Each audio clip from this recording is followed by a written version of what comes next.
के एडिटोरियल में हम लोग 4 चीज़ पढ़ने वाले हैं। फिर चाइना का बात होगा, एग्रेसिव चाइना। यहाँ पे हम लोग बात करेंगे साउथ चाइना सी का, ठीक है। उसमें हम लोग जानेंगे कि ताइवान की तरफ कल्टीवेट करना सही है, ताइवान की तरफ मूव करना सही है, क्योंकि ताइवान इलेक्ट्रॉनिक में बहुत अच्छा आगे है, सेमीकंडक्टर में बहुत आगे है। तो क्या can we cultivate Taiwan, big questions है, इसको जानना है। सेकेंड एडिटोरियल होगा इनकम इनक्वालिटीज़ के ऊपर, ठीक है। इसमें हम लोग देखेंगे कि एक बहुत बड़े इकोनॉमिस्ट है, वो बहुत सारा चीज़ बताए हैं इस पर, उससे रिलेटेड देखेंगे। ये बैन ऑफ ग्लोबलाइजेशन, बोले थे ना ग्लोबलाइजेशन होता है तो इनइक्वलिटीज़ बढ़ता है। एलपीजी के बाद बहुत इनइक्वलिटीज़ बढ़ा है भारत में, वर्ल्ड वाइड भी बढ़ा है, उस चीज़ के बारे में जानेंगे। कॉर्पोरेट फ्रॉड्स, कॉर्पोरेट फ्रॉड जो एथिकल चीज़ है, ये कॉर्पोरेट फ्रॉड क्यों हो रहा है आजकल। कॉर्पोरेट फ्रॉड मतलब क्या है कि कॉर्पोरेशन है, हाँ उसी टाइप का, विजय माल्या किंगफिशर टाइप का एक नया कोई आया जैसे सत्यम कंप्यूटर्स घोटाला था, उसी टाइप का, ठीक है। और fourth one is your social stock exchange. Social क्या है, सोशल मतलब जो सोसाइटी को अच्छा काम करने के लिए, जैसे एजुकेशन हो गया, ठीक है, जैसे हेल्थ सेक्टर हो गया, उसको बढ़ाने के लिए हम लोग स्टॉक एक्सचेंज का भी इस्तेमाल कर सकते हैं। स्टॉक एक्सचेंज क्या है जानते हो, कि जो स्टॉक एक्सचेंज में लगता है, ट्रेडेड मार्केट है जहाँ पे तुम खरीद सकते हो, बेच सकते हो शेयर को, और उसके हिसाब से तुमको मुनाफा हो सकता है। Correct. Have you received Komal, are you receiving? इधर आ जाओ, पास में आ जाओ। I have to come here, ठीक है, ओके, ठीक है। आज हम लोग 4 टॉपिक करेंगे, फाइन, ओके, ठीक है। तो आवाज़ लो हो जाएगा, देख लेना अच्छे से। चलो ये हम लोग साउथ चाइना सी का बात करते हैं। ये इकोनॉमिक्स में आया था 23 जुलाई, देखो रिसेंट पर आ रहे हैं जी, रिसेंट फिनोमेना है सभी चीज़। और एक बिजनेस लाइन का है 28 जुलाई को है, ठीक है। यदि तुम लोग विजिट करोगे, फटाफट निकालो अपना वो मेंस पे जीएस सिलेबस। जीएस 2 है international relation, effect of policy and politics of developed and developing countries on India's interest और इंडियन डायस्पोरा। देखो 19 या 20 में मिल जाएगा तुम लोग को, ठीक है, देख लो 19 या 20, फाइन। चलो एनीवे देख लिए अपना सिलेबस है, सिलेबस, लेट्स प्रोसीड। देखो डिमांड ऑफ 10 आसियान कंट्रीज, देखो हो क्या रहा, पहले इसका तुमको समझना होगा। साउथ चाइना सी में चाइना लगातार एग्रेशन दिखा रहा है ना। 9 डैश लाइन के तहत, 9 डैश लाइन बताए थे ना, तो साउथ चाइना में स्पेटली आइलैंड है, उसके बीच में आ जाता है। पैरासल आइलैंड और स्पेटली आइलैंड के बारे में कभी जिक्र किए थे हम, 9 डैश लाइन कभी जिक्र किए थे, किसी को पता है कि नहीं पता है जी? 9 डैश लाइन, पहले वो 11 डैश लाइन था, उसको कम करके 9 डैश लाइन किया गया है। समझ में आया साउथ चाइना सी? ये समझ में आया तो जोर से बोलना है कि यस, नहीं तो हम कन्फ्यूजन में रह जाएंगे कि तुमको आता कि नहीं आता है। देखो जो 10 आसियान कंट्रीज़ है, आसियान कंट्री मतलब देख रहे हो कम्बिनेशन, वियतनाम का, कंबोडिया, लाओ, पीडीआर, फिलीपींस, ये सभी कंट्रीज़ को कहते हैं आसियान कंट्रीज़। 10 कंट्री है ये। अब ये क्या कह रहे हैं, शुरू में जब 2016 में ये फैसला सुनाया गया, ठीक है, कि चाइना क्या कर रहा है, बहुत ही एग्रेसिव मूव प्ले कर रहा है वहाँ पे साउथ चाइना सी में, तो उसमें से बहुत सारा कंट्री, आसियान कंट्री था, जिसने बोला कि कोई बात नहीं है, चाइना को करने दीजिए। क्यों? क्योंकि बहुत सारा कंट्री चाहता है कि चाइना का इन्वेस्टमेंट हमारे में आए, हमारे कंट्री में आए। इन्वेस्टमेंट का बात है ना, पाकिस्तान आज क्यों चुप रहता है? क्योंकि इन्वेस्टमेंट का बात है। नेपाल का भी वही केस है, सबका देख लो, श्रीलंका का भी वही केस है, ईरान का भी वही केस है, जो कि हमको चबहार पोर्ट बनाने नहीं दिया है कि नहीं है? सब इन्वेस्टमेंट पे बात आ जाता है। मगर अब बात कुछ उल्टा हो रहा है। अब वही कंट्री जो पहले सपोर्ट कर रहा था चाइना को, अब वही विरोध कर रहा है कि चाइना बहुत ही एग्रेसिव, जो कि सच में चाइना बहुत एग्रेसिव रूल फॉलो कर रहा है। हकीकत में जानते हो कि जो इंटरनेशनल ट्रीटी होता है वाटर से रिलेटेड, उसमें क्या बोला जाता है कि 200 नॉटिकल माइल्स तक एक्सक्लूसिव इकोनॉमिक जोन होता है। उस दिन बताए थे तुम लोग को, टेरिटोरियल वाटर्स होते हैं।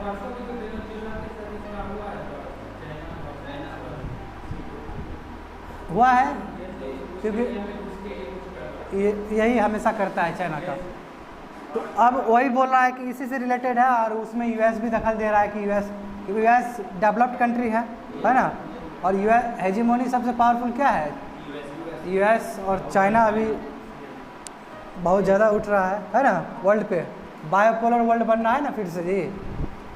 तो देखो अब समझो इस चीज़ को कि leaders of 10 ASEAN countries demanded that territorial and other differences in South China Sea should be settled in accordance with the provisions of UNCLOS. जो इंटरनेशनल वाटर ट्रीटी है उसी के हिसाब से साउथ चाइना सी का प्रॉब्लम सॉल्व होना चाहिए, नहीं बल्कि चाइना का बात हम माने। देखो बात वॉइस अलग कर दिया, वॉइस अलग किया ना, 2016 में सब सपोर्ट कर रहा था चाइना को, अभी वॉइस अलग कर दिया।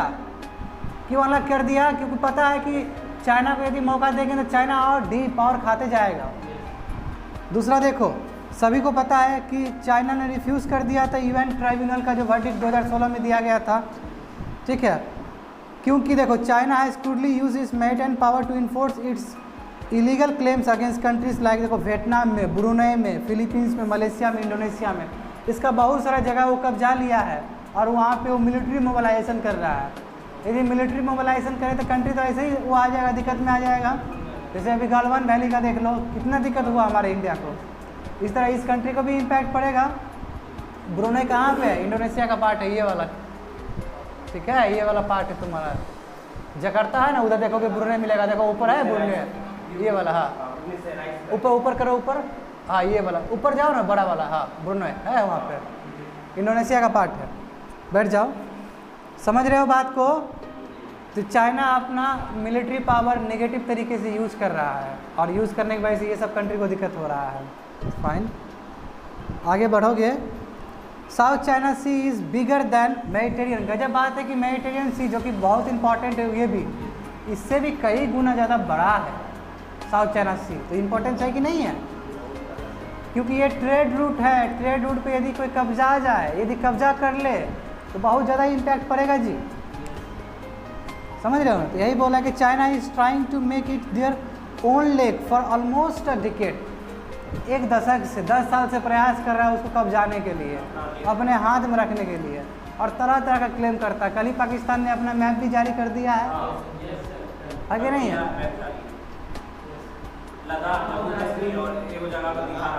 नीचे वाला गुजरात वाला एरिया भी दिखा रहा है ना जी। नेपाल में तो अपना दिया है, लिपू लेक रख दिया वहाँ पे, ठीक है, समझ रहे बात को? अब देखो strategically it is important as sea lines of communication. वही South China Sea lines of communication बहुत इंपॉर्टेंट है जी, है ना, ट्रेड बहुत बड़ा ट्रेड रूट है। अब देखो ये क्यों इंपॉर्टेंट है? क्योंकि अनटैप्ड वर्ल्ड रिसोर्सेज है यहाँ पे, तुमको डेटा याद करने की ज़रूरत नहीं है, ठीक है। क्या है कि इसमें क्या बोला गया कि 11 बिलियन बैरल्स, ये याद करने की जरूरत नहीं है, सिंपल बोल दो कि ह्यूमंगस या huge amount of world resources है वहाँ पे, जो कि अनटैप्ड है। अनटैप्ड मतलब क्या है कि जो अनयूज्ड है, इसको अभी तक यूज़ नहीं किए हैं, फ्यूचर में यूज़ करेंगे जब ज़रूरत पड़ेगा। साथ साथ नेचुरल गैस का भी भंडार है साउथ चाइना सी। जाहिर सी बात है कंट्री का दिमाग जाएगा ही, वहाँ पे उतना रिसोर्सेस है। और यहाँ पे आर्टिफिशियल आइलैंड चाइना बना रहा है, ठीक है, आर्टिफिशियल आइलैंड वही बोलते हैं, आर्कीपेलागो बोलते हैं, group of islands, group of islands को आर्कीपेलागो को कहा जाता है, ठीक है। तो वहाँ पे ग्रुप ऑफ आइलैंड्स हैं, और चाइना क्या कर रहा है यहाँ पे आर्टिफिशियल आइलैंड्स बना के अपना दावा कर रहा है, हाँ, मिलिट्री मोबिलाइजेशन कर रहा है, ठीक है। द कंस्ट्रक्शन वही with the missiles and बम्बर size bunkers, बड़े बड़े बम्बर बंकर्स वगैरह, मिलिट्री मोबिलाइजेशन, सिंपल। जाहिर सी बात है दर्द होगा, अगल बगल के कंट्रीज़ में कुछ भी हो सकता है, ठीक है। यही तुम्हारा स्पेटली आर्कीपेलागो, बोले ना परासर और स्पेटली, है ना, स्पेटली आर्कीपेलागो मतलब क्या, ग्रुप ऑफ आइलैंड, जिसको हम लोग स्पेटली आइलैंड्स भी कहते हैं, वहाँ पे प्रेजेंट है। जाकर दिखाओ तो फटाफट हमको, देव स्पेटली आइलैंड सबको दिखा दो तो कहाँ पे है?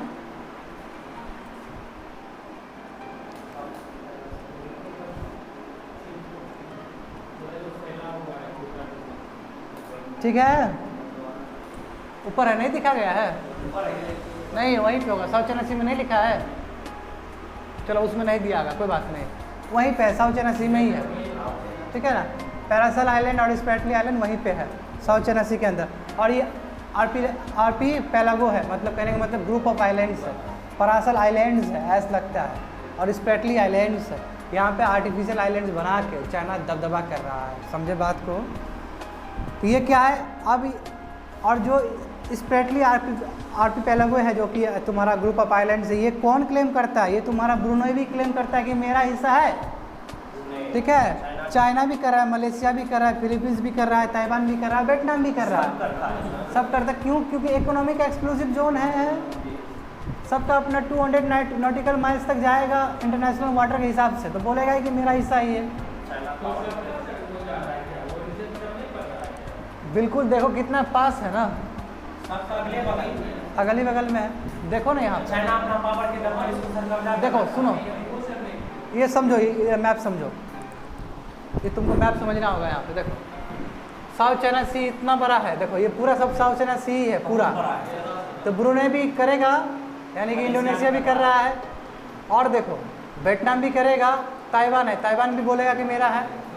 सुनो सुनो, फिलीपींस भी बोलेगा मेरा है, मलेशिया भी बोलेगा मेरा है, सिंगापुर भी बोलेगा मेरा है। तो फिर अंडर आ जाएगा। अब देखो इंडिया, देखो अब इंडिया और श्रीलंका का देखो, इंडिया और श्रीलंका का ये यही चीज़ मैच नहीं करेगा 200 नॉटिकल माइल्स तक, तो ये भी आ जाएगा, वो भी चला जाएगा। इसलिए कंट्री टू कंट्री समझौता होता है कि कितना तक होगा, और ये बीच में एक लाइन बनाया जाता है कि ठीक है 200 नॉटिकल माइल्स तक तो इंटरनेशनल है ना, मगर आपका और मेरा डिस्टेंस बहुत कम है। हाँ, तो यहाँ पे समझौता होगा दो कंट्री के बीच में, क्योंकि देखो 200 नॉटिकल माइल्स करेंगे तो इंडिया का भी बहुत सारा हिस्सा चाइना श्रीलंका ले लेगा, श्रीलंका का भी बहुत सारा आ जाएगा, तो ये यहाँ मैच नहीं कर पाएगा। जहाँ पे मैच नहीं करे वहाँ पे बायलैटरल एग्रीमेंट होता है, ठीक है, इनक्लोज वाला लॉ को इम्प्लीमेंट करने के लिए।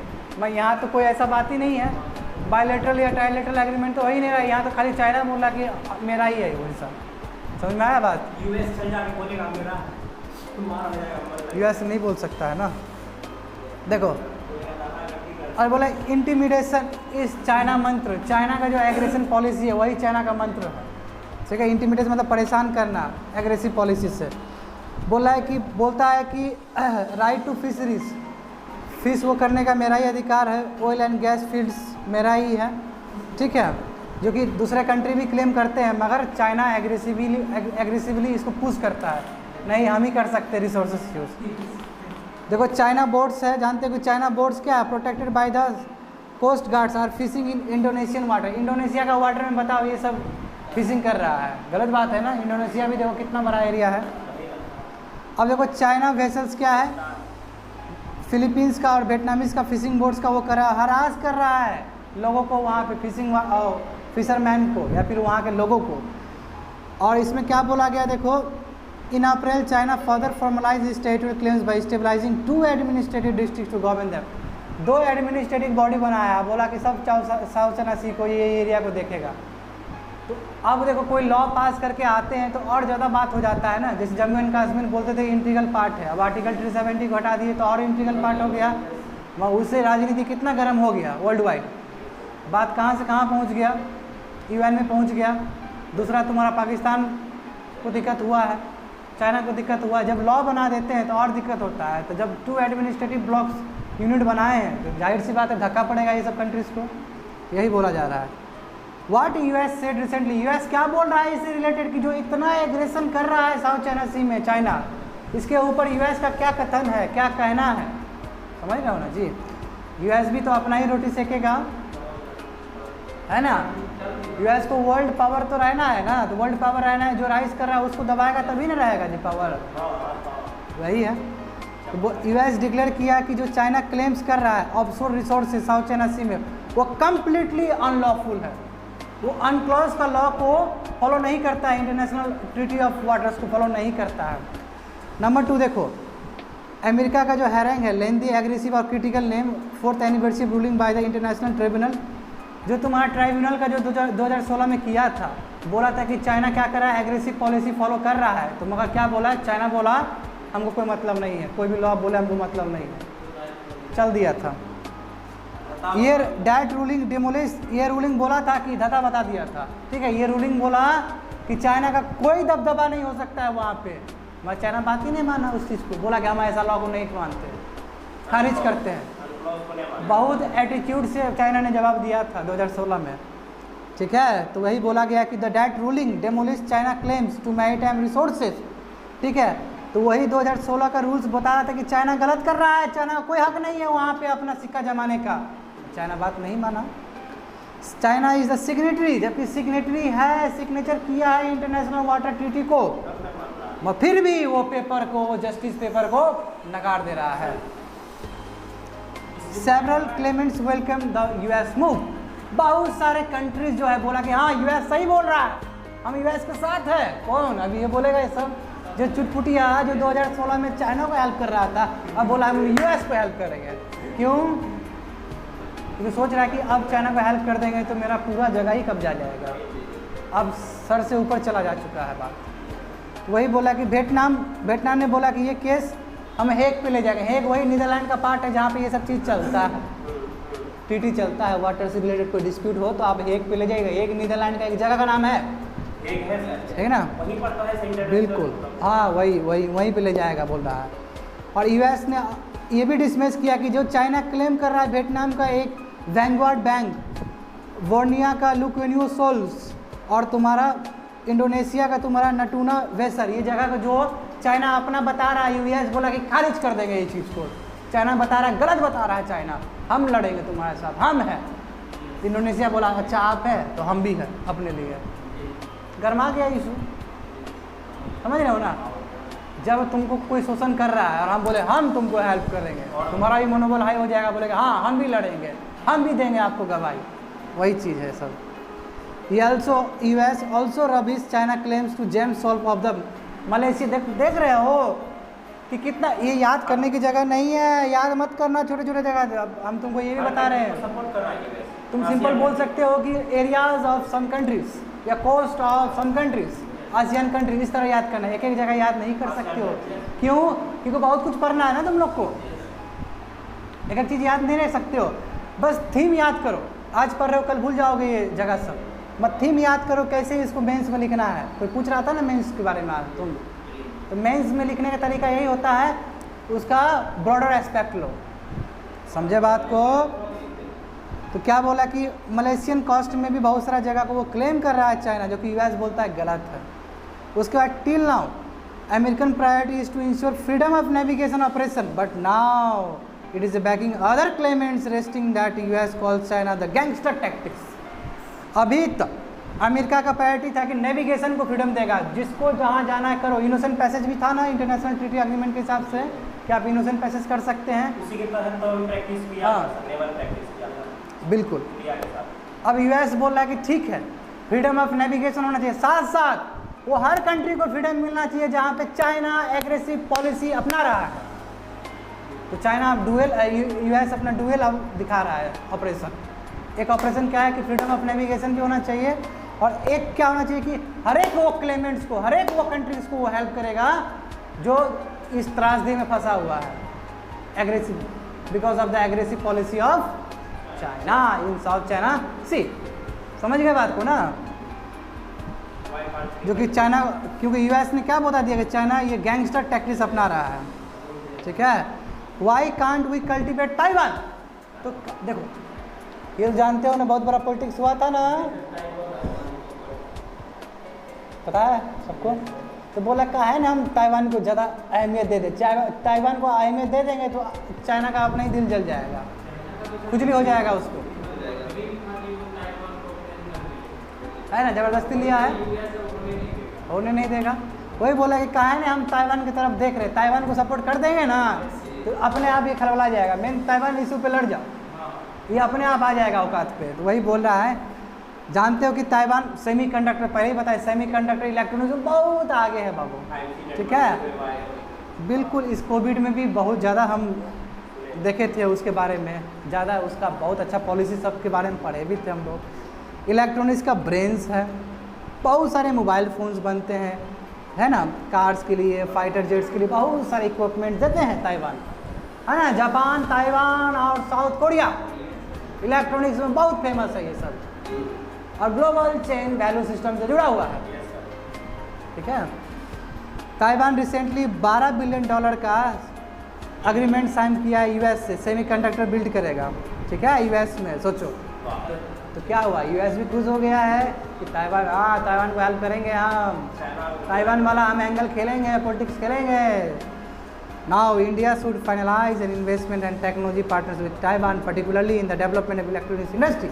इंडिया को भी इसी प्रिज्म से, इसी नज़रिए से देखना चाहिए ताइवान को, ताकि इंडिया भी इलेक्ट्रॉनिक्स मैन्युफैक्चरिंग में हब बन सके। क्यों?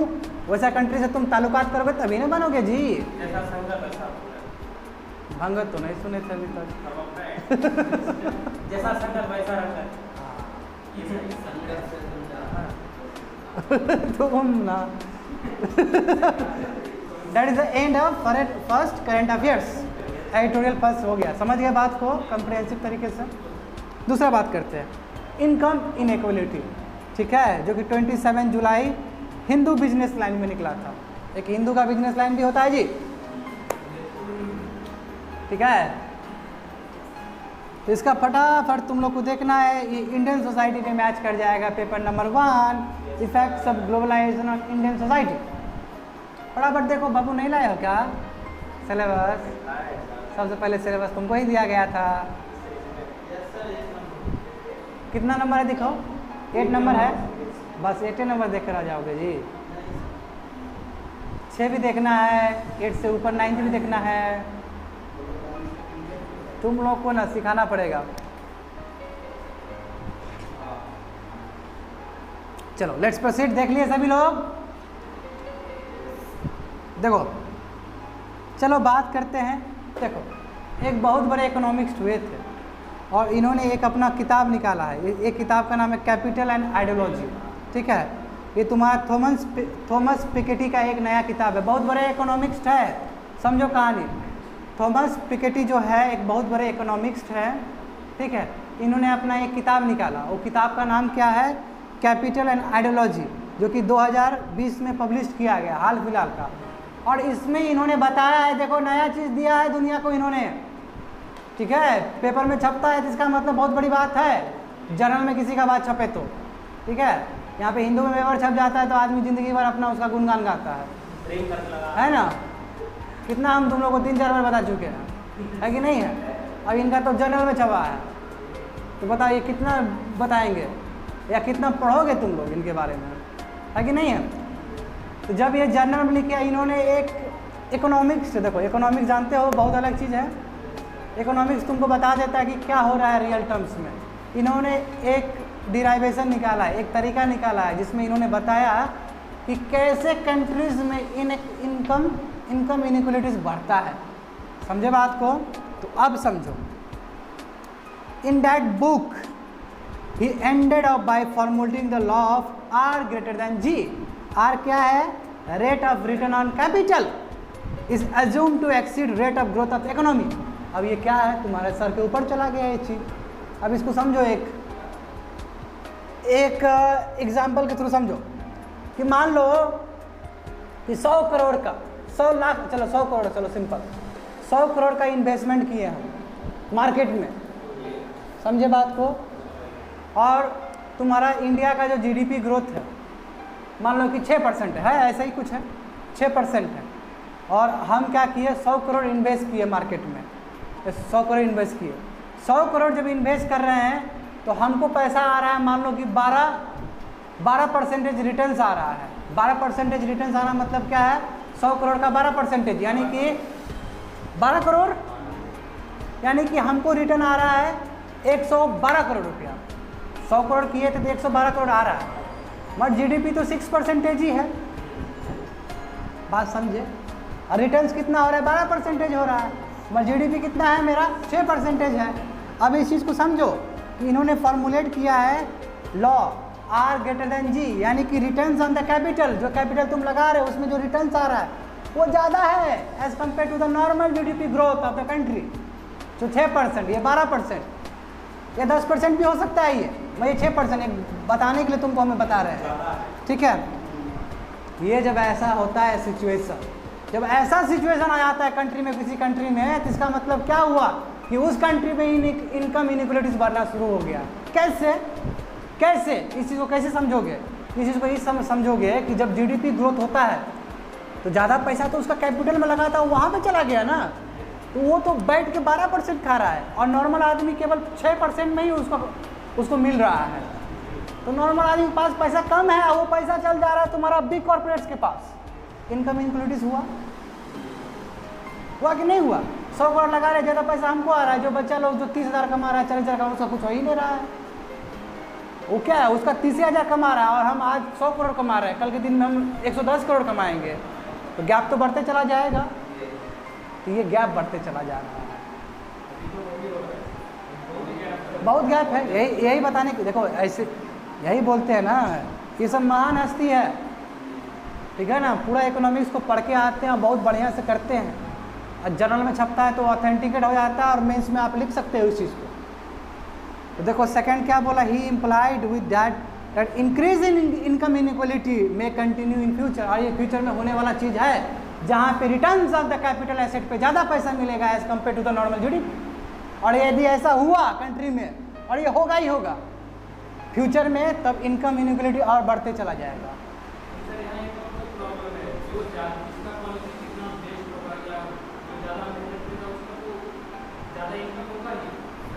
ये बात सही है तुम्हारा, थोड़ा सा ठीक है।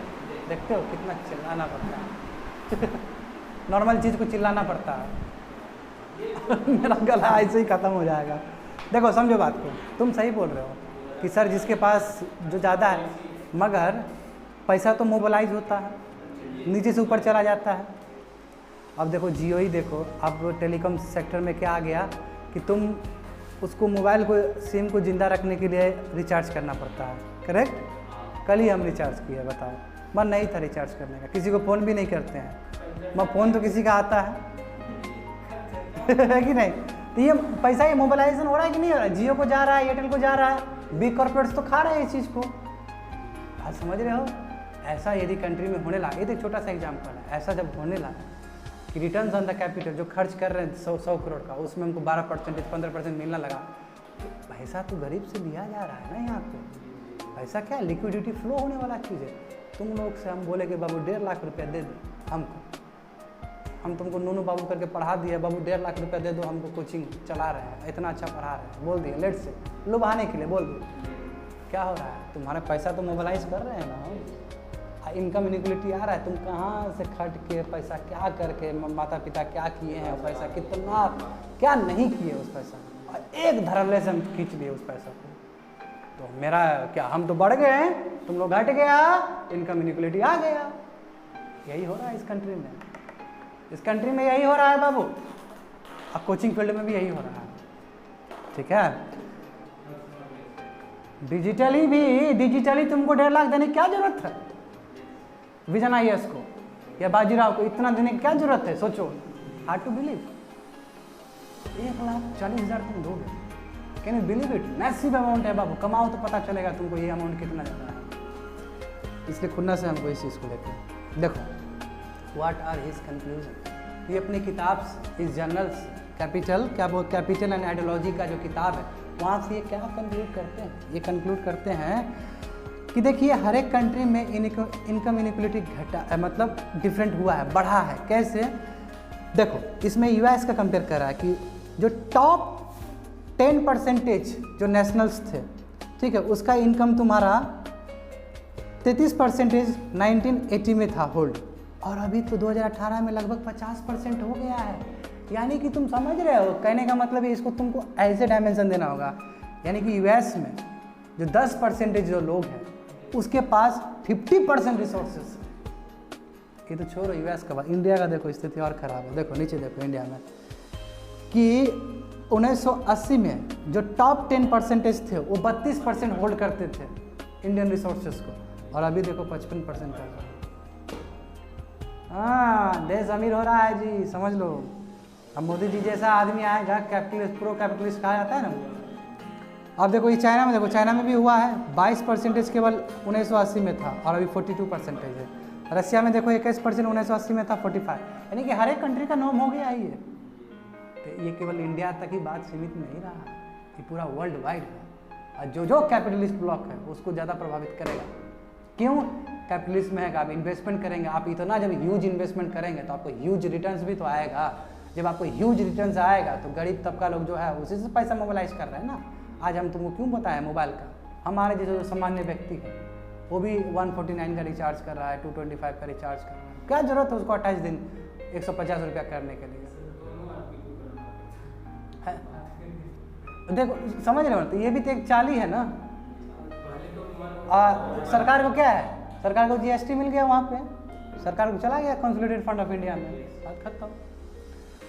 देख रहे हो, इसलिए कन्हैया कुमार से आवाज़ उठता है, कम्युनिस्ट वाला बात आता है यहाँ पे। मैं ये भी जानता हूँ कम्युनिस्ट भी बेकारी है, इसमें तो कोई शक नहीं होना चाहिए किसी को। हम तो बेकार रिडंडेंट समझते हैं, कम्युनिस्ट के नाम पे तुम कुछ भी कर देते हो। चलो एनीवे, पॉलिटिक्स पे नहीं चलते हैं। What are his radical proposal, और तो इसलिए क्या ये पिकेटी साहब, थॉमस पिकेटी साहब क्या बोलते हैं, क्या बताते हैं कि क्या सजेशन होना चाहिए। तो ये बोलते हैं कि हाईली प्रोग्रेसिव इनकम टैक्स लगाइए which will finance access to all for health and education.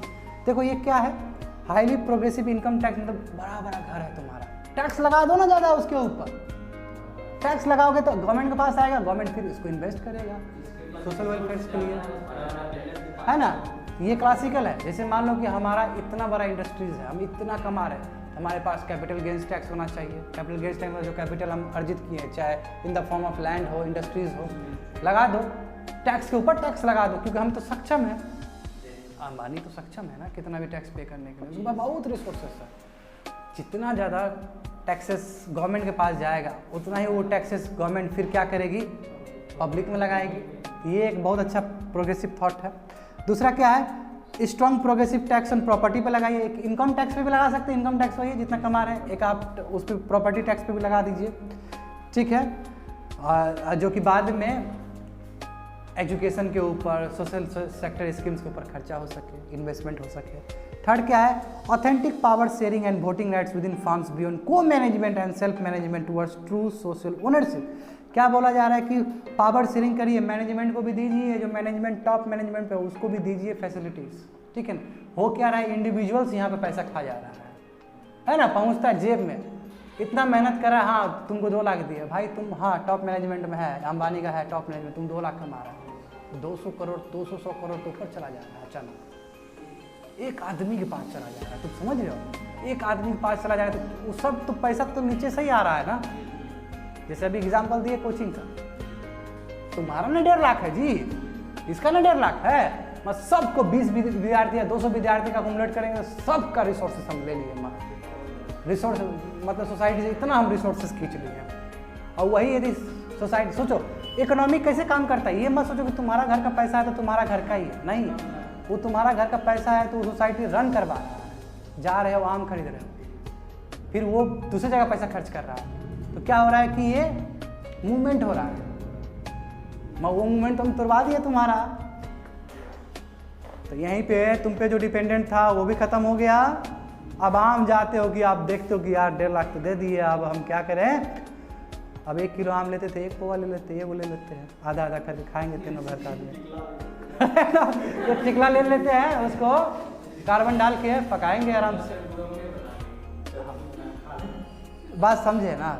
देखो ये सब चीज़ तुम इसको प्रैक्टिकल बेसिस पे जोड़ सकते हो और समझ सकते हो चीज़ों को, ठीक है। देखो अब can we take inside from, अब थोड़ा सा कर दो बाबू, तो इधर कर दो, इसी तरह 10 मिनट का। देखो गर्मी इसलिए भी ज़्यादा है, नहीं इतना या इतना काम चोर काहे बनते हो, कोई बात नहीं, 10 मिनट फिर बुलाएंगे तुमको। Can we take insight from other countries, क्या दूसरे कंट्री से कुछ सीख सकते हैं हम। देखो नॉर्डिक कंट्री यही वाला है, बताओ तो तुमको नॉर्डिक कंट्री कौन सा है, ऊपर वाला कंट्री सब, हाँ ठीक है, ये सब नॉर्डिक, वेरी गुड, ये सब नॉर्डिक कंट्री है। नॉर्डिक कंट्री और जर्मनी में क्या होता है, ये चीज़ तुमको यहाँ पता चल जाएगा। अब उसके बारे में आप पता चल जाएगा। जर्मन और नॉर्डिक सिस्टम में क्या है कि इनइक्वलिटी लो है, अच्छा बात है, इनइक्वलिटी उतना ज़्यादा नहीं है, मगर सबसे बड़ा सवाल ये कि पॉपुलेशन भी तो ज़्यादा नहीं है यहाँ पे, पॉपुलेशन भी तो बहुत कम है। हमारा इंडिया, चाइना, यूएसए, रसिया, यहाँ तो पॉपुलेशन ज़्यादा है as compare to Nordic country, है ना। इसमें they provide for labour participation in management of business, यही चीज़ है, कि बिजनेस में आपका जो बिजनेस ग्रोथ हो रहा है उसमें लेबर पार्टिसिपेशन अच्छे से है। लेबर पार्टिसिपेशन अच्छे से मतलब क्या है कि लेबर का भी वॉइस सुना जा रहा है। लेबर का वॉइस सुनना मतलब क्या कि लेबर के पास भी पैसा ठीक से पहुंच रहा है, और लेबर के पास ठीक से पैसा पहुंचा तो इसका मतलब सब समृद्ध है। तुमको पता है कंट्री में अमीरी कैसे आएगा? लेबर को सब समृद्ध कर दो, अपने आप कंट्री रिच हो जाएगा। पूछोगे कैसे? कैसे? वो खरीदेगा तो रिपरकशन इफेक्ट है ना, वही इम्पैक्ट। जितने भी लेबर क्लास सब अमीर हो जाए तो पूरा इंडिया ही अमीर हो जाएगा, ये जान लेना। कोई भी कंट्री अमीर हो जाएगा। तो यहाँ पे हम नॉर्डिक कंट्री में, जर्मन कंट्री में, जर्मनी में क्या कर रहे हैं हम लोग कि लेबर का पार्टिसिपेशन जो बिजनेस में होना चाहिए उसका वॉइस दे रहे हैं। यही पॉइंट है, थर्ड पॉइंट जो वहाँ पे तुम पूछ रहे थे, समझ रहे हो? थर्ड एग्जैक्टली यही। इससे क्या होगा? सुनो सुनो सुनो, इससे क्या होगा? इससे ये होगा कि हेल्थ मिलेगा अच्छे से सभी को, एजुकेशन मिलेगा सभी को, सोशल सिक्योरिटी मिलेगा सभी को। जब ये चीज़ का है तुम लोग को बताया गया था कि एजुकेशन का मतलब 3D बात की तो फूड सिक्योरिटी भी बहुत ज़रूरी है ना आदमी को चलने के लिए। पॉवर्टी ट्रैप वगैरह पढ़ाए थे इकोनॉमिक्स में, याद करो। Access to education, BPL category बताए थे, याद है? तेंदुलकर कमेटी और वर्ल्ड बैंक का याद करो फिर से। एजुकेशन, हेल्थ और सोशल सिक्योरिटी ये मिलना चाहिए। लेबर को मिल रहा है पैसा, सब हो जाएगा ये सभी चीज़। हमारा कंट्री भी इसी तरह इम्प्रूव करेगा और इससे क्या होगा? प्रोडक्टिविटी बढ़ेगा और इनकम्स बढ़ेंगे। जब इनकम बढ़ेंगे तो सभी चीज़ पे विकास आएगा। स्वीडिश सोसाइटी जो है यानी कि स्वीडन वाला was one of the most unequal became the most egalitarian within the rise of social democrats। सबसे बढ़िया कंट्री है। कभी देखोगे कि बहुत सारा इंडेक्स निकलता है तो ये 3 country, Nordic country, Norway, Sweden और फिनलैंड टॉप पे रहता है हमेशा। और कोई हमसे पूछता है ना, हमको पूछता है ना कि सबसे अच्छा कंट्री क्या, हम बोलते हैं बाबू ज़्यादा नहीं देखना है, ऊपर देख लो 3 कंट्री, सबसे बेस्ट कंट्री है वर्ल्ड का। इससे बढ़िया वर्ल्ड का कंट्री कोई हो ही नहीं सकता है। टॉप हमेशा टॉप पे रहता है। This was made possible because of intellectual and political consciousness for a change. Political will भी है वहाँ पे लोगों के पास, कर देंगे ये। कोई गरीब तबका नहीं रहेगा, सबके साथ विकास करेंगे हम। सबका साथ सबका विकास एक्चुअल में वहाँ पे हो रहा है। तो ऐसा जो बहुत सारे कंट्रीज में हो रहे हैं वहाँ सीखने वाली बात है ना। इनकम इनइक्वालिटी वर्ल्ड में हो रहा है, मैं ये कंट्री में क्यों नहीं हो रहा है? यानी कि इस कंट्री में प्रयास किया जा रहा है उस चीज़ को घटाने के लिए, तो काहे ना हम वहाँ सीख सकते हैं? ये भी एक सवाल है। तुम लोग डायरेक्ट रेफरेंस मेंस में लिख सकते हो इसी से रिलेटेड कि we should learn from the Nordic countries where labour have been given a greater participation in the businesses so that they can earn the money for their livelihood and it includes your education, social security, health issues etc. so that they can increase their productivity as well as their incomes. If once they achieve these things obviously poverty trap will decrease। बस बात करता हूँ, इस चीज़ को तुम refer कर सकते हो मेंस में। तो यही बात समझे ना, ओवरऑल सीखना है चीज़ों को और जाके चिपका देना है। Can we not think of liberalisation of industries? क्या हम लोग लिबरलाइजेशन ऑफ इंडस्ट्रीज के बारे में नहीं सोच सकते हैं? पहले बात समझना होगा तुम लोग को, इसका भी समझना होगा। पहले कंट्री क्या था कि लेबर पे बेस्ड इंडस्ट्री था, आस्ते आस्ते ऑटोमेशन शुरू हो गया। क्यों? क्योंकि नए नए टेक्नोलॉजी आना शुरू हो गए। अभी देखो ना, एक कंप्यूटर 10-20 आदमी को रिप्लेस कर देता है कि नहीं कर देता है? तुम बैठ के रामायण पोथी लिखेगा, हिसाब किताब करेगा, वहाँ पे डेटा रहेगा, एक टिप कर दो निकल जाएगा आपसे। हाँ देखो आदि, देखो दोनों ही चीज़ है, वर्क देना चाहिए। बात समझे ना? तो वही बोल रहा है कि मगर देखो कंट्री स्विच हो गया ना, अब इंडस्ट्री 4.0 आने वाला है ना। अब उसमें हम यदि टेक्नोलॉजी का ही यूज़ नहीं करेंगे, खाली लेबर का यूज़ करेंगे तो वो भी तो काम नहीं होगा। तो कहने का मतलब क्या हुआ? कहने का मतलब ये हुआ, देखो कहने का मतलब ये कि अब लेबर का प्रोडक्टिविटी बढ़ाना होगा। किस सेंस में? इंटेलेक्चुअल लेवल पे पढ़ाना होगा, वोकेशनल ट्रेनिंग करवाना होगा, स्किल मैनेजमेंट करवाना होगा, ताकि जो गधा है, जो कुछ बुझने नहीं आता है, वो स्किल सीखे, स्किल सीख के अपना यूज़ करें और कम से कम उसको मिनिमम वेतन आए, सैलरी आए, ताकि वो अपना जीवन गुजारा कर सके। तो अब समझो, अब समझ में आ जाएगा तुमको। Liberalisation of industry is the concept quite often in the news में भी हम सुन रहे हैं इसके बारे में कि इंडस्ट्री में लिबरलाइजेशन, यानी कि लेबर बहुत होना चाहिए, जितना लेबर होगा उतना ही लेबर के पास पैसा पहुंचेगा ना। हाँ, वो थोड़ा लेबर लॉ के अगेंस्ट ही था थोड़ा, हाँ कैपिटलिस्ट बना ताकि FDI आए, हाँ सेक्रेटरी, ये हंगामा भी हुआ था। Workers would collectively own and manage industrial units, यही बोला है कि वर्कर्स को आप वॉइस दो, जो कि नॉर्डिक कंट्री में दिया जा रहा था। बिजनेस में टॉप मैनेजमेंट में वर्कर का ही बात होना चाहिए।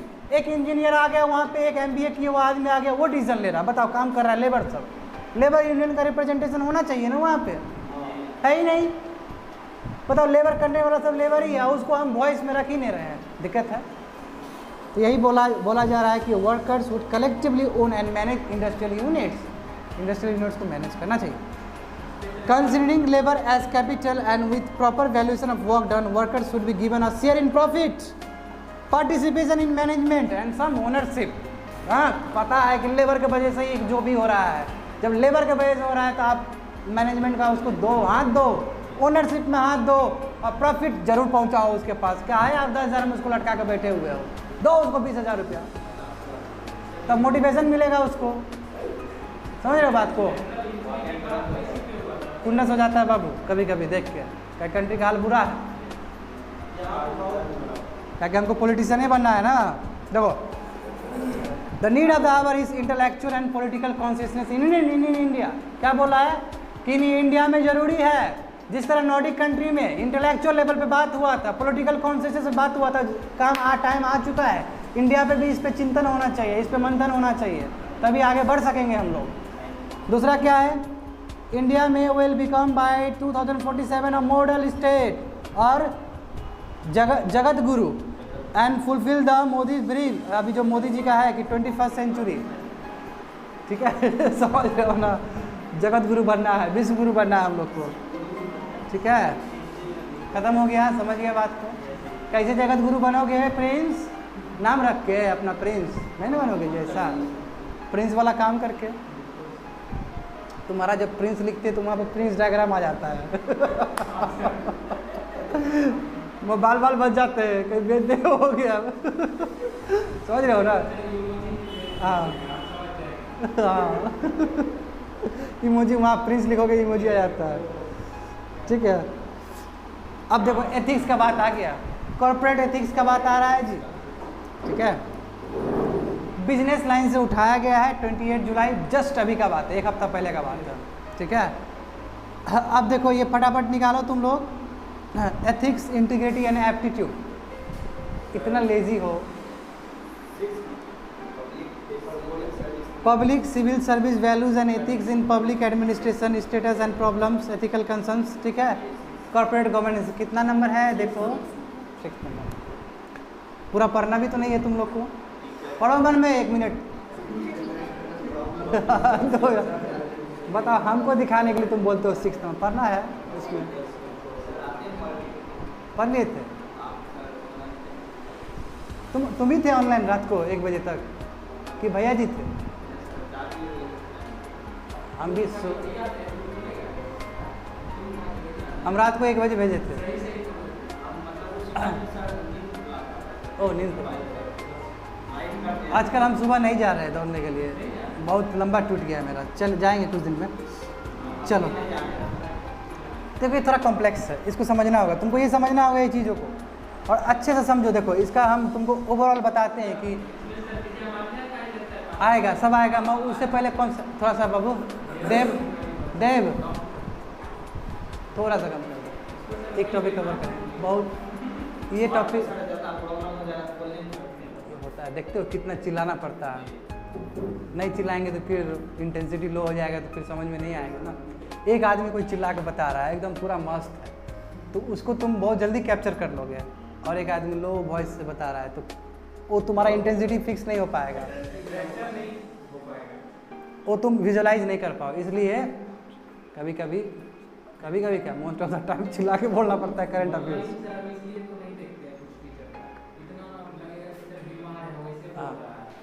Current affairs needs great energy. चलो इस पे बात करते हैं। देखो पहले समझो, ये नहीं देखते अभी, पहले देखते हैं कि हो क्या रहा है कॉर्पोरेट गवर्नेंस में, हो क्या रहा है। कोमल नहीं देखना है वहाँ पे, पहले समझना है चीज़ों को। देखो जो कॉर्पोरेट है, ठीक है, कॉर्पोरेट समझते हो इंडस्ट्रीज़ वगैरह, ठीक है, उसमें दिक्कत क्या हो रहा है? उसमें दिक्कत ये हो रहा है कि ये ब्लड रिलेशन पे चल रहा है ना। आज मेरा है तो इसको टेक ओवर मेरा बेटा करेगा, फिर उससे ब्लड रिलेशन होगा, ठीक है। एक प्रॉब्लम ये है, जैसे पॉलिटिक्स में होता है, बॉलीवुड में होता है, ये कॉर्पोरेट में भी यही होता है, नेपोटिज्म, ठीक है। दूसरा चीज़ क्या है, इंटरनल ऑडिट ठीक से नहीं होता है ये सब का। इंटरनल ऑडिट मतलब क्या होता है, जो अंदर ठीक से चेक होना चाहिए कि कितना आपका हेल्थ सही है एक कॉर्पोरेट्स का, वो ठीक से चेक नहीं होता है। जब वो चीज़ ठीक से चेक नहीं हो पाता है तो पता नहीं चलता है कि ये ठीक से काम कर रहा है कि नहीं कर रहा है, और टॉप मैनेजमेंट इस तरफ फेल हो जाते हैं। जब कभी टॉप मैनेजमेंट फेल होते हैं तो पूरी तरह से बिखर जाता है, जैसे कि ILFS एपिसोड, जैसे कि विजय माल्या का किंगफिशर का एपिसोड, है ना। अब यहाँ पे बात आता है लिवरेज, और यहाँ पे बात आता है इक्विटी का। देखो ये समझना होगा तुमको पूरी तरह से इकोनॉमिक्स से। देखो होता है क्या, हाईली लिवरेज। हाईली लिवरेज का मतलब क्या होता है, इसको मैं एक तुमको बंद कर दो। हाईली लिवरेज का मैं एक एग्जांपल के थ्रू तुम लोग को समझाना चाहूँगा कि मान लो कि मेरे पास 1 करोड़ रुपया है और हमको कोई एक इंडस्ट्रीज़ में पैसा लगाना है, ठीक है। 1 करोड़ रुपया है और हम क्या किए कि 20 करोड़ रुपया बाहर से मंगवाए, मतलब बैंक से लिए। क्षमता मेरे पास 1 ही करोड़ का है, मैं क्या मंगवा रहे हैं, 20 करोड़ रुपया बाहर से ले रहे हैं। अब फिर हमको चुकाना पड़ेगा 20 करोड़ रुपया। इसी को बोलते हैं हाईली लिवरेज, कि आपके पास बहुत कम पैसा है और आप ज़्यादा कर्जा ले रहे हैं, और जब आप कॉर्पोरेट्स में अपना इंडस्ट्रीज़ में लगाइएगा तो आपको तो पैसा रिटर्न्स तो बहुत देना पड़ेगा, नहीं तो आपका NPS हो जाएगा। यही तो कारण है किंगफिशर का वो हो गया, NPS हो गया, क्योंकि हाईली लिवरेज्ड हो गया। हाईली लिवरेज मतलब क्या है, कर्जा ज़्यादा ले लिया और पैसा उसको ज़्यादा लौटाना था और वो लौटा नहीं पाया, ख़त्म हो गया कंपनी। इसी को इकोनॉमिक्स टर्म में हाईली लिवरेज कहा जाता है, अभी आएगा थोड़ी देर में, ठीक है। तो क्या है, नेपोटिज्म, इंटरनल ऑडिट ठीक से नहीं हो रहा है कॉर्पोरेट्स में, और ये चीज़ हाईली लिवरेज, ये 3-4 चीज़ जो है ये कॉमन नॉर्म्स बन चुका है। और जो मैनेजमेंट में, जैसे तुम्हारा देखो ये पिचाई वाला जो केस था, एक जो औरत थी ICICI बैंक की में जो हेड थी, वो फंसी थी ना, एथिक्स कन्फ्लिक्ट ऑफ इंटरेस्ट में फंसी थी, अपने हस्बैंड को दे दी थी पैसा। कुछ याद है, थोड़ा बहुत भी याद है। ये भी हुआ, यानी कि जो टॉप लेवल पे है वो मिसमैनेज कर रहा है अपना पोजीशन को। ये भी एक प्रॉब्लम है कॉर्पोरेट्स में। जब ऐसा प्रॉब्लम हो जाता है तो पूरी तरीके से फेल हो जाता है। और इसी का एक क्लासिकल एग्जांपल तुम्हारा सत्यम कंप्यूटर्स भी है। सत्यम घोटाला इतना बड़ा घोटाला हो गया कि 2014 में मेंस में पूछ लिया गया सिविल सर्विस में, कॉर्पोरेट एथिक्स के ऊपर, एथिक्स का सवाल है। समझ गए बात को, अब बढ़ते हैं, अब समझ जाओ। देखो अब यहाँ पे किसके साथ हुआ है ये चीज़, तो CCD एपिसोड हुआ है। CCD क्या है, कैफ़े कॉफ़ी डे, ठीक है। एक बहुत बड़ा, अब शायद तुम लोगों का दिमाग में आ रहा होगा जो करंट अफेयर्स पढ़ रहे हो शायद, ठीक है। देखो हुआ क्या इसमें, जो कैफ़े कॉफ़ी डे हुआ था, इसमें क्या हुआ कि India's in earlier corporate governance scam, यानी कि स्कैम के तौर पे ये आया है ये एपिसोड। ये भी एक तरह से स्कैम में नापा जाएगा, जैसे किंगफिशर का एक स्कैम है, सत्यम घोटाला है, उसी तरह ये भी एक स्कैम में आ गया। कौन सा एपिसोड, CCD एपिसोड। अब देखो when it comes to the corporate governance nothing much change. जब हम कॉर्पोरेट गवर्नेंस का बात करते हैं, गवर्नेंस मतलब तरीका चलाने का, ठीक है, और कॉर्पोरेट का जब बात करते हैं तो पूरी तरीके से कॉर्पोरेट बर्बाद है, कोई एथिक्स नहीं है, बड़ा एथिक्स लेके आते हैं, कोई एथिक्स फॉलो नहीं करता है, ये बोला जा रहा है वहाँ पे।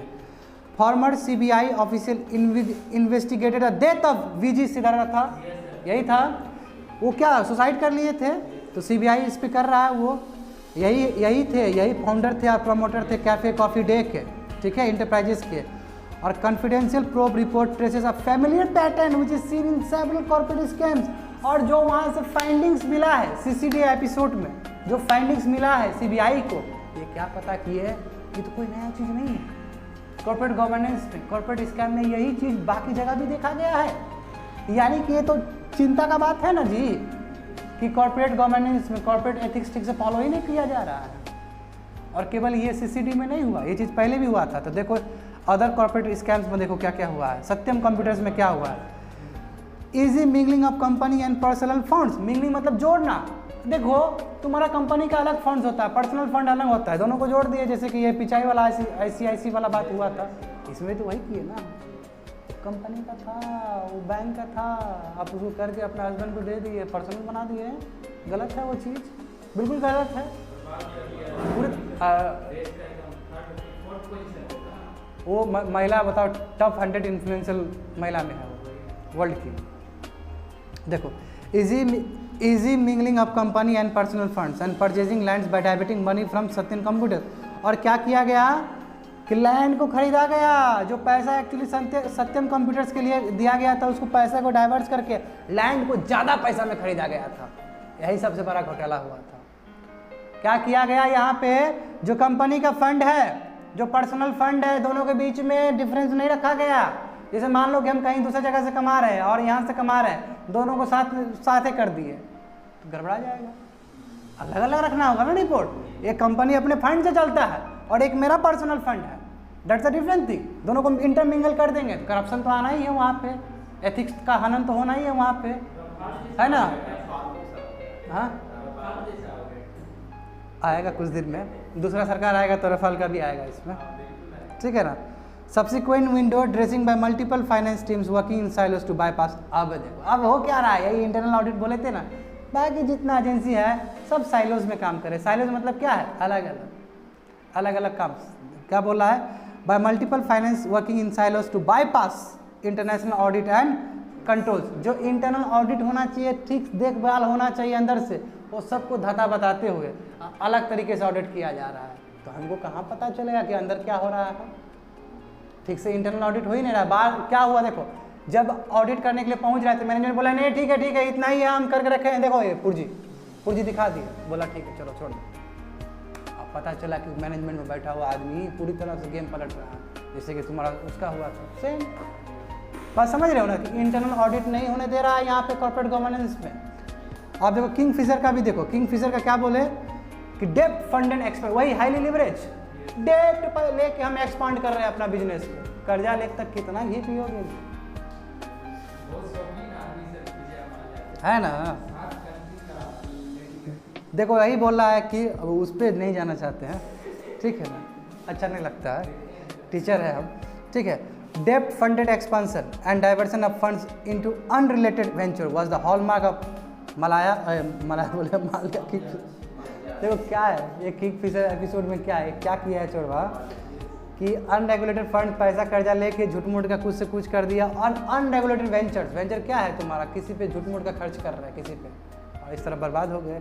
IL&FS का भी देखो, ये भी क्या है, IL&FS तुम्हारा क्या है, इसमें भी अनसस्टेनेबल डेप्ट पोजीशन फ्रॉम लेंडर्स जो पैसा दिए क्या किए, वो अलग जगह लगा दिए, और IL&FS क्या हुआ, बर्बाद हो गया, टूट गया। ये क्या था एक्चुअली, ये तुम्हारा IL&FS क्या है, ये लॉन्ग टर्म इन्वेस्टमेंट के लिए खर्चा होता है। मान लो कि रोड बनाना है तो यहाँ से तुम IL&FS से तुम पैसा ले सकते हो, ठीक है।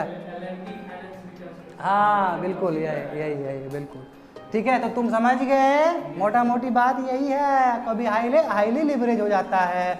देखो अब यहाँ से तुम तीनों एपिसोड से अलग अलग चीज़ उठा सकते हो। क्या उठा सकते हो एक एपिसोड से, कि इंटरनल ऑडिट ठीक से होने नहीं दे रहा।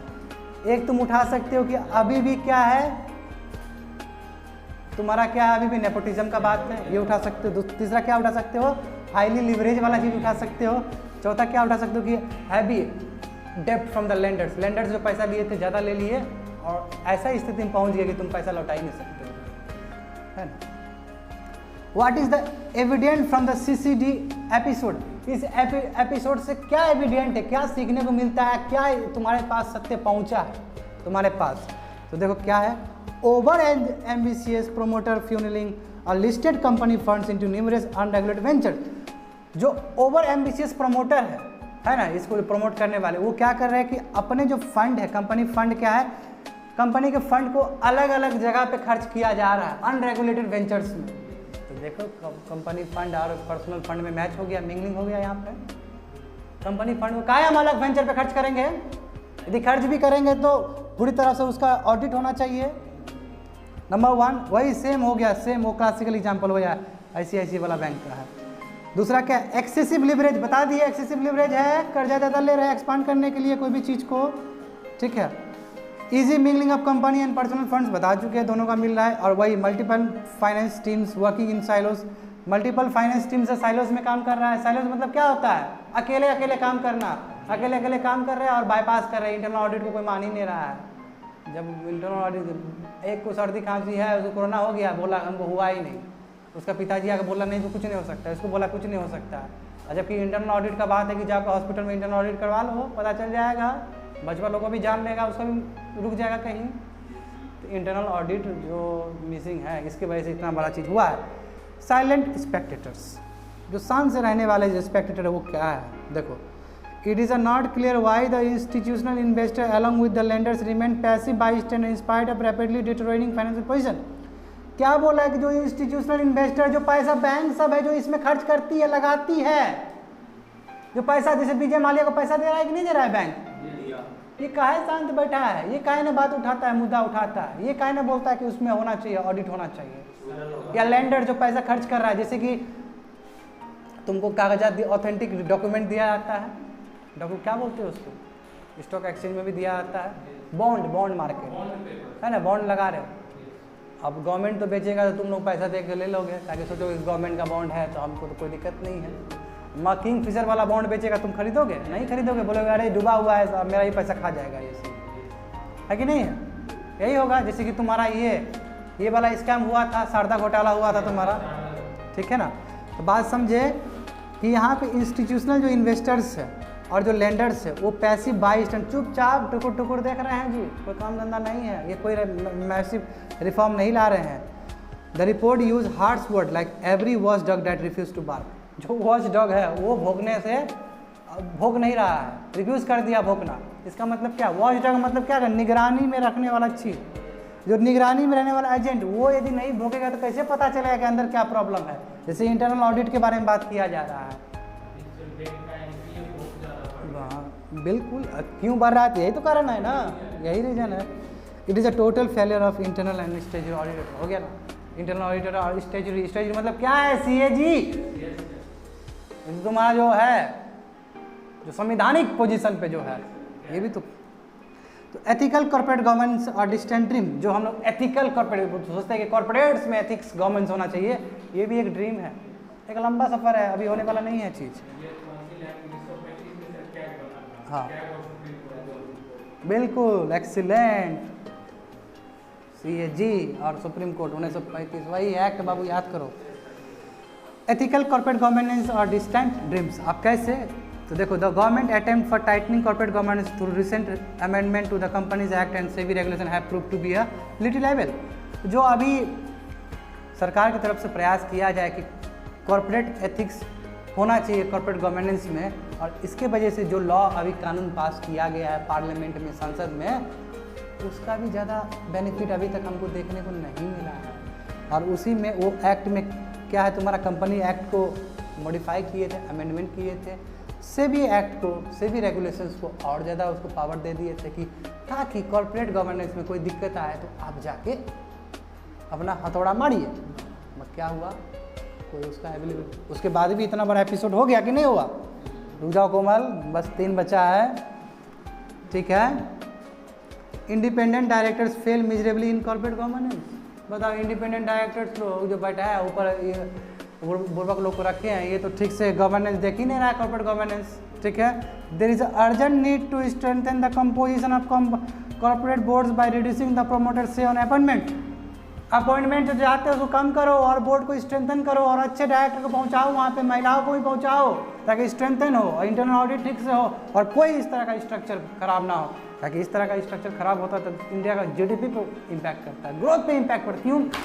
बहुत सारे पीपल इसके साथ जुड़े हुए हैं ना।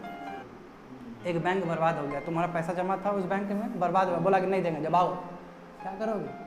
रोते हुए आओगे घर में। 60,000 था मेरा, कोई बोले 60,000 में रो रहे हो, बताओ है ना, 70 लाख है। समझ रहे हो? यानी कि फर्क पड़ता है। तो इसलिए कॉर्पोरेट गवर्नेंस होना बहुत ज़रूरी है। थर्ड वन देखो, institutional investor should take more activist role in governance. जो इंस्टीट्यूशनल इन्वेस्टर, जो आप पैसा खर्च कर, जैसे बैंक कॉर्पोरेट को दे रहे, उसको भी वॉच डॉग की तरह काम करना चाहिए। उसको भी देखना चाहिए कि गवर्नेंस किस तरह हो रहा है। यदि कोई गड़बड़ है गवर्नेंस तो ऑडिटर को जाकर बोलिए, सरकार को आप कंप्लेन करिए, नहीं तो बाद में एनपीएस आप ही का होगा। आप दौड़ते हुए जाइएगा, बैंक्रप्सी कोर्ट के हिसाब से करिएगा, बोलिएगा कि हमको दो हमको दो हमको दो, और उसका पता चलेगा कि आप 100 करोड़ रुपया दिए थे, 50 करोड़ भी आपको नहीं लौटा है। वही पे एनपीएस हो जाएगा, फिर राजनीति होगा, सत्ता पलटेगा, फिर मिसकैलकुलेशन होगा डेटा, फिर अयोध्या कांड होगा। अयोध्या कांड इसलिए क्योंकि देश का मुद्दा भटकाना है हमको ना, समझ रहे हो ना, देश का मुद्दा भटकाना है हमको और कुछ नहीं है। More stringent punishment for auditors where there is evidence of gross violation of fiduciary duties। यदि fiduciary duties जो आपको दिया गया है चेक रेक करने के लिए और आप मिल गए, जैसे बिहार में होता है ब्यूरोक्रेसी में, हाँ ठीक है कितना, एक, हाँ मिल जाएगा हमको, दे दिए, जाओ आओ सिग्नेचर, एक तरफ सिग्नेचर होगा एक तरफ पैसा, चेक कोई बात नहीं। इस तरह का चीज़ होगा, पकड़ो धराले से पकड़ो, कूट दो कूट दो, गैंग से वासेपुर में डालो, कूट दो उसको। That is the end of your corporate governance. समझे बात को? आप बढ़ा दो, महाराज बढ़ा दो इसको। ये तो व्हाट्सएप का स्टेटस चेक कर रहा है ना, गलत बात है यार। अभी बैक किए ना दूसरा, देखो चले जाओ लास्ट में, चले जाओ, लास्ट टॉपिक है जी। देखो दूसरा वो निकालने के लिए बैक किए। 75 है गुड बिजनेस, ठीक है, बिजनेस लाइन में आया है 27 जुलाई 2020। सोशल जस्टिस एंड गवर्नेंस देखो, development process and the development industry, the role of NGO, self help groups, various groups, associations, donor, charities, institution, other stakeholders. कितना नंबर है बताओगे? 7th 11th, okay fine. 11th देखो फटाफट,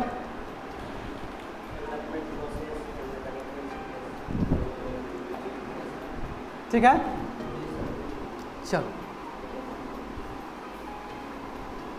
देखो ये बात समझना है, ये थोड़ा अलग है, पहली बार इंडिया में आ रहा है इस तरह का बात, समझे ना, पहले ऐसे कॉन्सेप्ट नहीं आया। स्टॉक एक्सचेंज तो तुम जानते ही हो, जो स्टॉक मार्केट में लगाया जाता है, एक्सचेंज होता है, जिसमें शेयर खरीदा जाता है, बेचा जाता है, उसके हिसाब से इकोनॉमी बढ़ता है, फॉरेन पोर्टफोलियो इन्वेस्टमेंट वगैरह होता है, फॉरेन डायरेक्ट इन्वेस्टमेंट भी होता है, जैसे एफडीआई तुम्हारा वही इसमें हुआ था, क्या है, बाहर तुम बाइक ऐसे गलत जगह पे नहीं लगाए हो,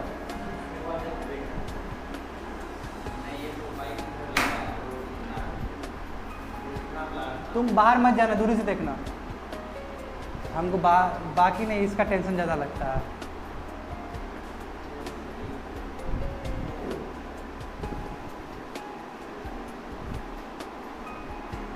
देखो तो क्या है कि SEBI working group submitted its report. जो सेबी है, सेबी मानते हो ना, सेबी पता है ना क्या है, आ जाओ, तुम्हारा कोई प्रॉब्लम नहीं होगा, ये फंसना ही है यहाँ पे। कभी कोई सोचते कि यार मेरा घर के बगल में है। यार बहुत मुश्किल है बिहार को सुधारना। शांत रहोगे? देखो सेबी क्या है, सिक्योरिटी एक्सचेंज है ना, बोर्ड ऑफ इंडिया। देखो इसने क्या किया है कि सबमिट किया है, एक कॉम्प्रिहेंसिव रिपोर्ट सबमिट किया है। इसमें बोला है कि establishing a structure within the existing stock market to enable social enterprises and voluntary organisation to raise funds. इसमें देखो ये बहुत नया कॉन्सेप्ट है। सेबी ने एक रूल्स एंड रेगुलेशंस बनाया है, उसके हिसाब से रिपोर्ट तैयार किया है। उसके हिसाब से क्या बोला जा रहा है कि जो एग्जिस्टिंग स्टॉक है, जहाँ पे आप खरीद बिक्री कर सकते हैं अपने शेयर का, उसमें एक नया एलिमेंट हम लेके आएंगे। वो नया एलिमेंट क्या है कि सोशल इंटरप्राइजेस को भी, सोशल इंटरप्राइजेस मतलब जो मान लो कि सोसाइटी के लिए कुछ करना चाहता है, एजुकेशन के लिए कुछ करना चाहता है, हेल्थ के लिए कुछ करना चाहता है, वैसे जो इंटरप्राइजेस है उसको भी मौका दिया जाए, साथ साथ वॉलंटरी ऑर्गेनाइजेशन को भी मौका दिया जाए, ताकि इस फंड को वो क्या कर सके, उस पर ट्रेड कर सके। यानी कि सोशल स्टॉक एक्सचेंज का हम कॉन्सेप्ट लेके आते हैं। सोशल वर्ड समझ गए, सोशल शब्द अच्छी है। दूसरा क्या है, the report goes beyond mere fund raising to suggest possible regulatory framework, disclosure, performance audit and tax ops. This social stock exchange act as a intermediate to help find eligible donor. जो donors होंगे, जो खर्च करना चाहेंगे, वो मिल जाएगा और उसका पैसा लेके हम सही जगह पे सोशल सेक्टर स्कीम पे लगा सकेंगे. क्यों? गवर्नमेंट का स्कीम्स इनफ नहीं है सोसाइटी के लिए, उतना पैसा नहीं है. इसलिए ज़रूरी है कि इस तरह का भी विकल्प तैयार किया जाए जहाँ पे social sector, social stock exchange market में ट्रेडेड हो और वहाँ पे वॉलंटरी ऑर्गेनाइजेशन, बाकी सोशल ऑर्गेनाइजेशन वो आए, वो ट्रेड करे, डोनर्स होगा, डोनर्स का पैसा खर्च किया जाए. समझो. Why do we need a social stock exchange when government are there for social upliftment. वही बोला है ना, क्यों जरूरी है जब गवर्नमेंट सरकार है ही सोशल अपलिफ्टमेंट के लिए, तो जरूरी क्यों है? जरूरी इसलिए है, सरकार कहाँ खर्च करती है जितना खर्च करना चाहिए, है ना. तो फिर देखो यहाँ पे तुमको समझ में आएगा. देखो ह्यूमन डेवलपमेंट इंडेक्स के बारे में जब जानोगे तुमको समझ में आ जाए कि बहुत पीछे है इंडिया. क्यों? देखो ह्यूमन डेवलपमेंट इंडेक्स एक इंडेक्स है, रिपोर्ट है, ये तैयार करता है कौन? United Nation Development Programme, UNDP बोलते हैं इसको. और इंडिया का पोजीशन 189 कंट्रीज़ में. सोचो तो कहा है क्या SDI, कहा है का ह्यूमन डेवलपमेंट इंडेक्स क्या होता है? देखो ये 4 पॉइंट है. Life expectancy for health, health अच्छा हुआ तो आपका लाइफ पीरियड अच्छा होगा. जापान का एग्जांपल दिए थे, जापान में लोग 80 साल से प्लस जीता है. इंडिया में 62 to 65 तक मैक्स, 64 65 मैक्स. दूसरा क्या है? एक्सपेक्टेड ईयर्स ऑफ स्कूलिंग, कितना साल तक आप स्कूलिंग कर सकते हैं. बच्चे लोग सक्षम ही नहीं, स्कूल नहीं जाएंगे, अनपढ़ हो जाएंगे, छोड़ देता है. दूसरा. तीसरा क्या है? Mean of years of schooling for education, कितना रहा है. ठीक है. ग्रॉस नेशनल इनकम, कितना है आपका ग्रॉस नेशनल, हर एक आदमी कितना कमा रहा है, और स्टैंडर्ड ऑफ लिविंग कितना उसका बढ़ रहा है. यही 4 पैरामीटर जिस पे डिपेंड करता है आपका SDI. कहाँ हो रहा है ये चीज़? नहीं हो रहा है, इसलिए हम 129 पे बैठे हुए हैं. हाँ, अमर्त्य सेन, बिल्कुल बिल्कुल बिल्कुल सही पहुँचे हो. यही दिए हैं, यही लेके आए और पूरा वर्ल्ड एक्सेप्ट किया है. बिल्कुल. अमर्त्य सेन को मिला है नोबेल प्राइज़, नोबेल प्राइज़ मिला है ना अमर्त्य सेन को. हाँ हाँ. अभिजीत घोष जो आए पिछले, अभिजीत घोष को भी मिला था. बनर्जी थे, घोष नहीं, बनर्जी. बिल्कुल. अब समझो कि it tracks the progressive made in education, health and income. SDI यही देखता है कि एजुकेशन, हेल्थ और इनकम पे क्या खर्च हुआ है और क्या है आपका. इंडिया जानते ही हो बुरा स्थिति है, इसलिए 129 रैंक में है. There is a pressing need to do more for the social sector. Successive governments are under investing in the social sectors. क्या बोल रहा है? जितने भी सरकार आए हैं, कोई भी सरकार सोशल सेक्टर स्कीम पर ज़्यादा खर्चा नहीं किया. जब खर्चा नहीं किया तो ये 3 पैरामीटर अचीव ही नहीं हुआ है. जब अचीव नहीं हुआ तो इंडिया पीछे जा रहा है अपना SDI में. Moreover the investment are not able to give desire outcome. जितना इन्वेस्टमेंट किया जा रहा है वो डिजायर आउटपुट ही नहीं दे रहा है. लोग पॉवर्टी से निकल ही नहीं रहे. पॉवर्टी से जब नहीं निकल रहे तो एजुकेशन कहाँ मिल रहा है, हेल्थ ही नहीं मिल रहा है. लोग वहीं पे उसी चक्रव्यूह में फंसे हुए हैं सभी लोग. तो ज़रूरी है social sector, social stock exchange का.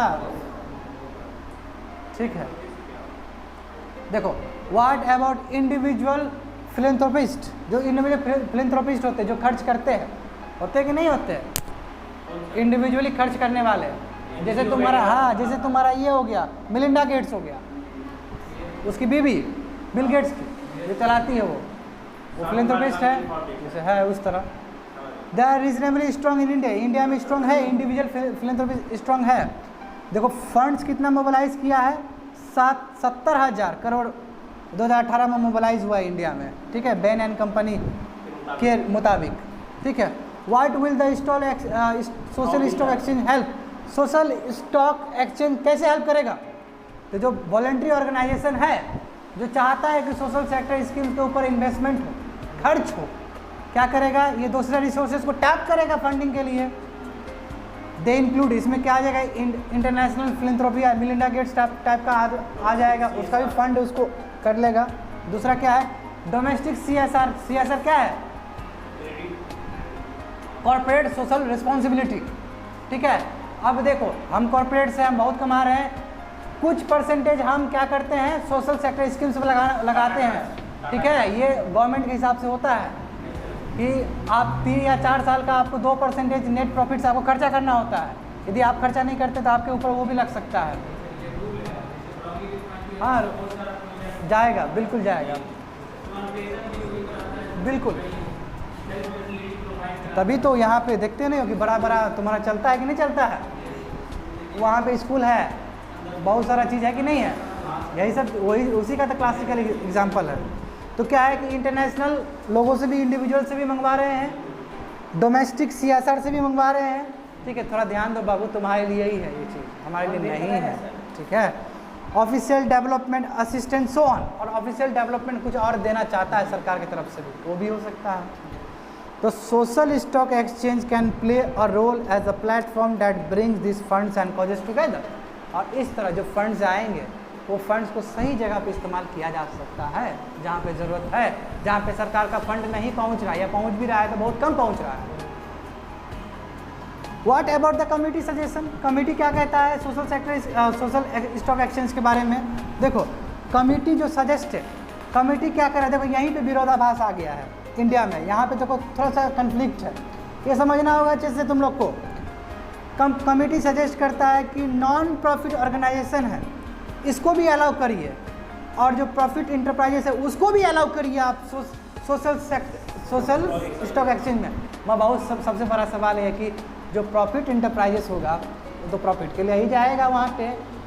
तो जो हमारा नोबल कॉज है, जो चाहते हैं कि सोशल सेक्टर स्कीम्स में हम पैसा लगा, हो सकता है वहाँ से मुनाफा कमाए, ये भी तो एक एथिकल कंसर्न है कि नहीं है, समझ रहे हो। मैं देखो वर्ल्ड में क्या होता है, many of the global exchange cater only to NPOs, NPO मतलब क्या, non profit organisation. Worldwide ये देखा गया कि नॉन प्रॉफिट ऑर्गेनाइजेशन ही ज़्यादा कैटर करता है सोशल सेक्टर स्कीम्स में, स्टॉक्स में। आप तो प्रॉफिट एंटरप्राइजेस को भी दे रहे हैं, धोखा हो सकता है आपके साथ। दूसरा क्या है, 31 लाख NPOs इंडिया में है, ठीक है, और ज़रूरी है there are in more urgent needs for fund, और इसको फंड चाहिए। क्यों, NPOs को फंड नहीं मिलेगा तो कैसे सोशल सेक्टर स्कीम पे खर्च होगा, ठीक है। What is the problem when FPEs are allowed, वही बोल रहा है कि यदि प्रॉफिट एंटरप्राइजेस को अलाउ कर दिए तो क्या दिक्कत होगा। तो नंबर 1 देखो, नाउ द रिपोर्ट सजेस्टेड और self declaration bye FPO about being a social, अब बोला है कि सेल्फ डिक्लेरेशन, यदि हम डिक्लेयर किए कि हम फॉर प्रॉफिट इंटरप्राइजेस है तो मेरा सेल्फ डिक्लेरेशन से हम साबित हो गए कि हम क्या है, हाँ प्रॉफिट इंटरप्राइजेस ही है। सेल्फ डिक्लेरेशन, कोई अलग ऑडिट नहीं करेगा कि आप प्रॉफिट है। Number 1 is likely to be misuse, ये मिसयूज किया जा सकता है आने वाले समय में, because of the agency that can do independent verification of declaration made by this FPOs। अब जो FPOs जो डिक्लेरेशन देगा उसका मिस मैनेजमेंट हो जाएगा, वही कॉर्पोरेट गवर्नेंस में हो रहा है। तो हो सकता है कि सुनो, हो सकता है कि ये बोले कि इतना इतना पैसा हम इधर उधर से लाए हैं, तो उसका गलत मैनेजमेंट दे दे, गलत रिपोर्ट दे दिया तो पैसा खा के बैठ गया वो और पहुंचा ही नहीं, करप्शन हो गया।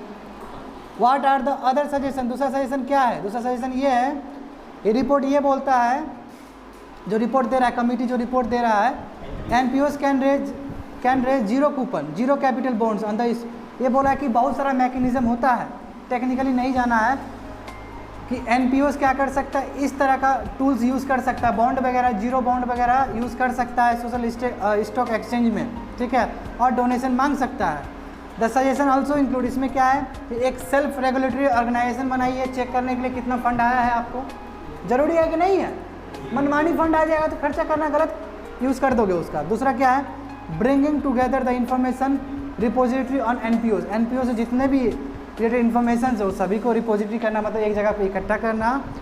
Standardising the reports formats for social impact governance financial reporting, जितना भी होगा आप गवर्नेंस पे जो भी खर्च कर रहे हो उसका भी रिपोर्ट होना चाहिए, कहाँ कहाँ खर्च कर रहे हो, सभी चीज़।